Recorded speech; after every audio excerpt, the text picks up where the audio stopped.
Hey guys, how you doing? Thanks for joining me today. So this morning I've been looking at internet articles, just kind of seeing what's up and happening at the moment. And I found this article, it's on CBS News. Former Republican officials consider splitting from GOP to form new party.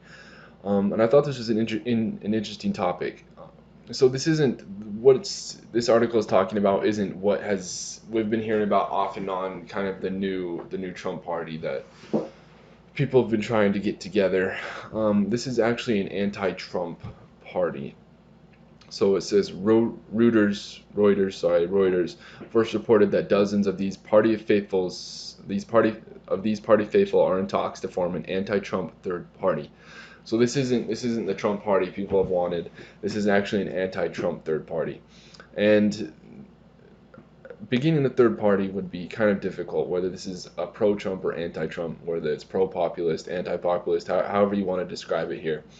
But this third party would be an adventure. It would be definitely be an undertaking, but it might be detrimental to the overall cause, and that is because if the Republican Party splits, that effectively takes a portion of the voting population for the Republican Party and moves it over to another party. So if there was a presidential race, you have three candidates where maybe to make for the sake of ease here, we'll just say a 50-50, 50% for the Democrats, 50% for the Republicans, but then if they split, the Republicans split the party, it would be like 20% for one party, 30% for the other party, so it'd be 50, 20, 30, and the Democrats would win almost every time. So a party split, unless done correctly, could be detrimental to the overall cause for America because it would consolidate the power into the hands of the Democrats even farther than it already is at the moment.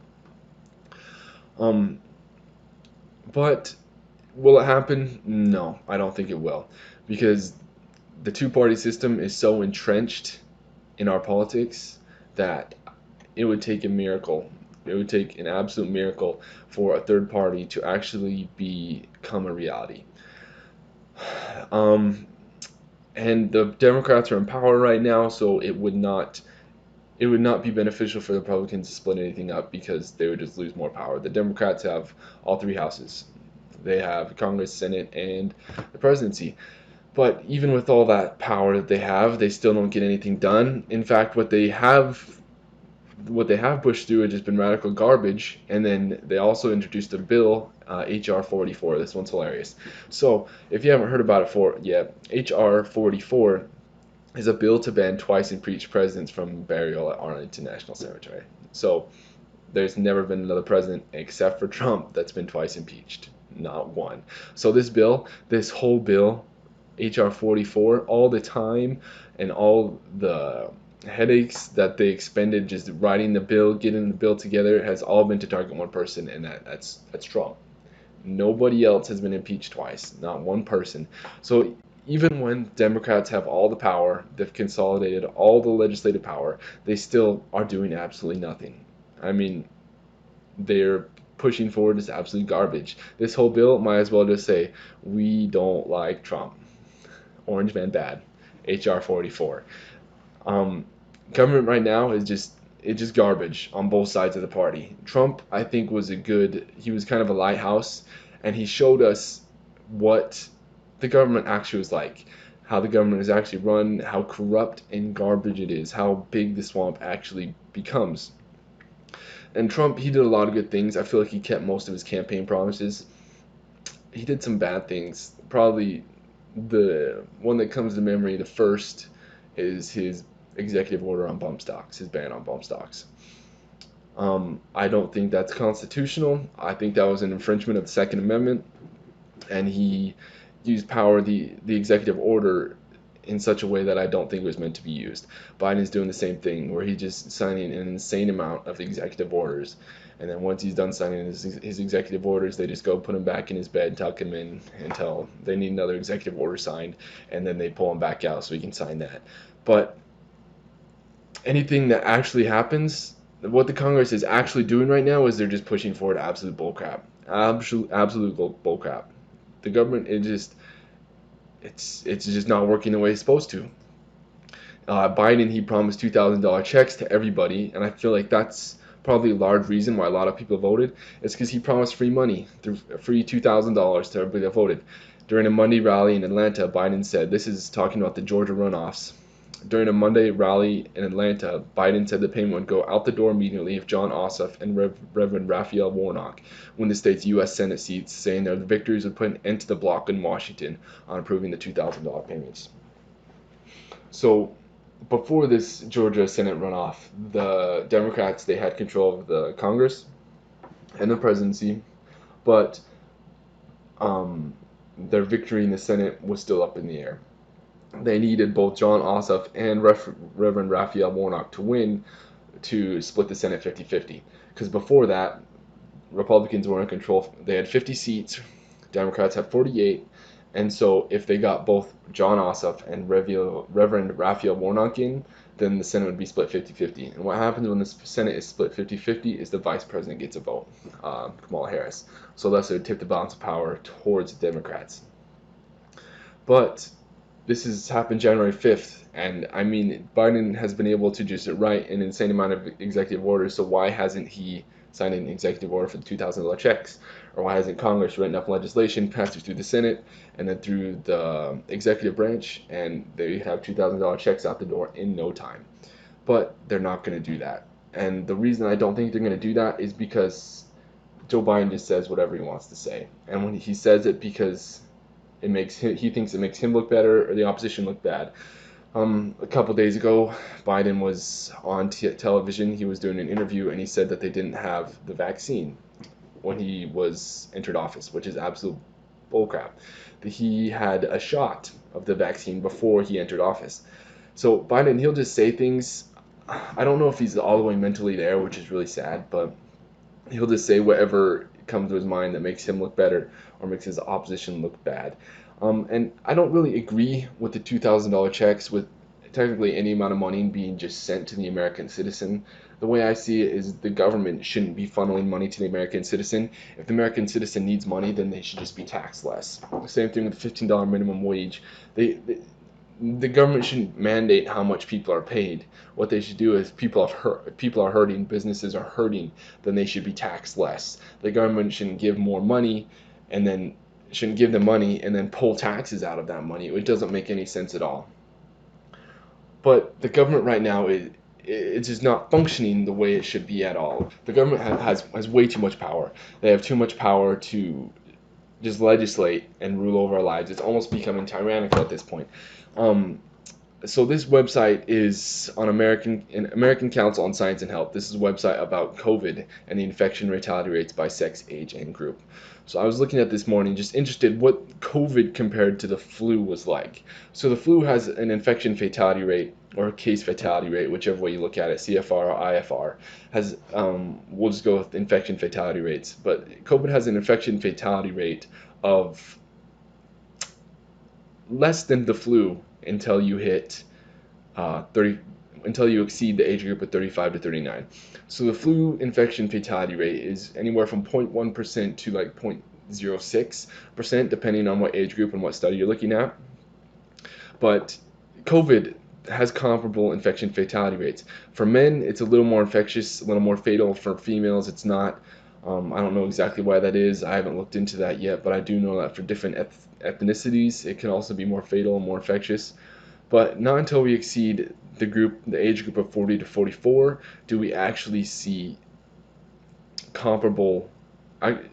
So not until we exceed the age group of 35 to 39 do we actually see comparable fatality rates to the flu. So everything that's happened over the past year, 2 weeks to slow the spread, well, it's been almost a year now to slow spread, and businesses are still locked down. People are still wearing masks. And all for a disease, an infection that is comparable to the flu. The government has way too much power. It has way too much power. And they can just cram down our throats whatever they want, whether it's constitutional or not, by executive order. The president, the executive branch, has almost become a tyranny. It's become despotic, where he can sign anything he wants into law. Just he rules by the pen and paper, as quoting Obama. It's come to a point where the American people, we need to stand up and do something. The American people have lost trust in the government, and I think the best way to show this is just through gun sales. Um, so the reason gun sales spike is because of instability. So here we have 9/11, Virginia Tech shooting, not anything really, but Obama elected, and I think people are kind of scared that Obama would take our guns, right? So people bought up a bunch of ARs. And then during Sandy Hook and Obama's reelection, um, kind of the same place here, there's another giant spike. I think Obama's election and Sandy Hook shooting kind of spiked to cause that spike to become much more exacerbated than it would have otherwise. And then from 2012 all the way to 2020, there's a couple spikes here due to various shootings. But then we see here, this is what's important. At 2020, it just takes off, boom, during COVID-19. And why would that happen? It's because the American people are exercising their Second Amendment right, because that's the last right you can fall back on. It's the right to self-defense. It's the last right anybody has to preserve their lives. You can go through the court system, you can go through the legal appeal process, but if all of that's failing, if your government's failing, if your systems are failing, then the last right you have to fall back on is your right to self-defense.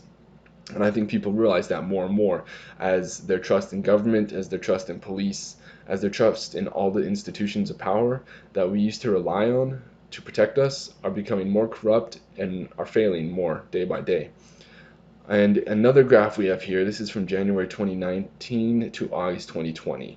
This is kind of the whole time COVID has been with us, unfortunately. And every month let's get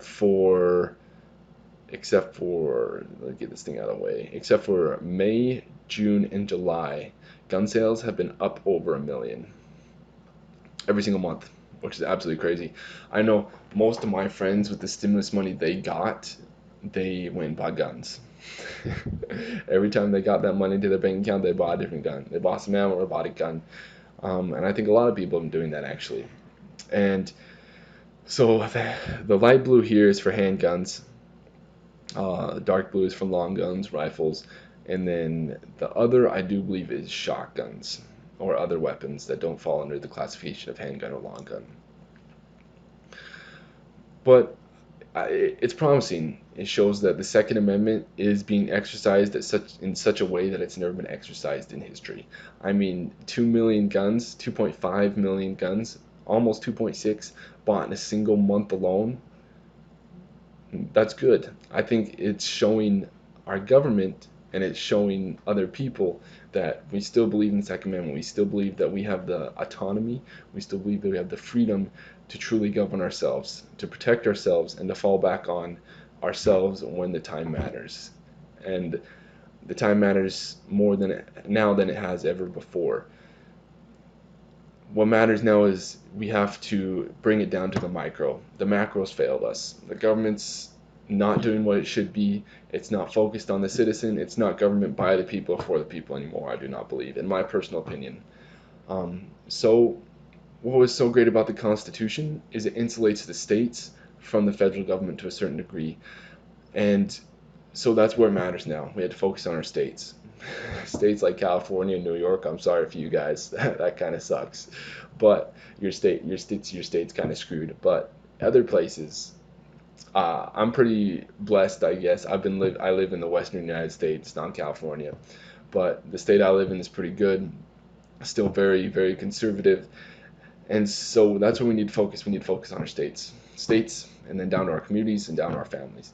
You have more proportional power in your state than you do in the federal government it comes to elections anyway.